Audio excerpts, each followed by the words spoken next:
छे तुहरी नगरिया। हरे कृष्ण। सीता जी की सावधानी देखिए। जब हनुमान जी अशोक वाटिका में सीता जी के पास जाते हैं तब सीता जी अपने बुद्धि कौशल से सब प्रकार उसकी परीक्षा करती हैं। जब तक उसे यह विश्वास नहीं हो जाता कि हनुमान वास्तव में श्री रामचंद्र के दूत हैं, शक्ति संपन्न हैं और मेरी खोज में ही यहाँ आए हैं, तब तक खुलकर बात नहीं करती। दाम्पत्य प्रेम। जब पूरा विश्वास हो जाता है तब पहले स्वामी और देवर की कुशल पूछती है, फिर आंसू बहाती हुई करुणापूर्ण शब्दों में कहती है, हनुमान, रघुनाथ जी का चित्त तो बड़ा ही कोमल है, कृपा करना तो उनका स्वभाव ही है। फिर मुझसे वह इतनी निष्ठुरता क्यों कर रहे हैं?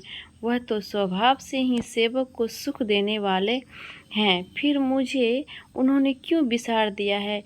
क्या रघुनाथ जी कभी मुझे याद भी करते हैं? हे भाई, कभी उस श्याम सुंदर के कोमल मुख कमल को देखकर मेरी ये आंखें शीतल होगी। ओहो नाथ, मुझको बिल्कुल भुला दिए। इतना कहकर सीता रोने लगी। उनकी वाणी रुक गई। बचनु न आव नयन भरे बाड़े, नाथ हो निपट विसारे।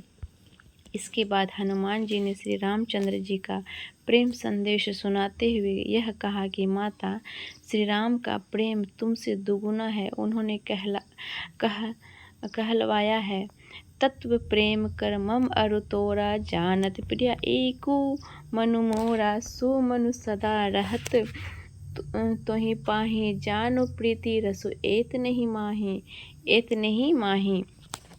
तब यह सुनकर सीता जी गदगद हो जाती और श्री रामचंद्र जी का सीता जी राम जी का परस्पर कैसा आदर्श प्रेम है। जगत के स्त्री पुरुष यदि इस प्रेम को आदर्श बनाकर परस्पर ऐसा ही प्रेम करने लगे तो बन जाए।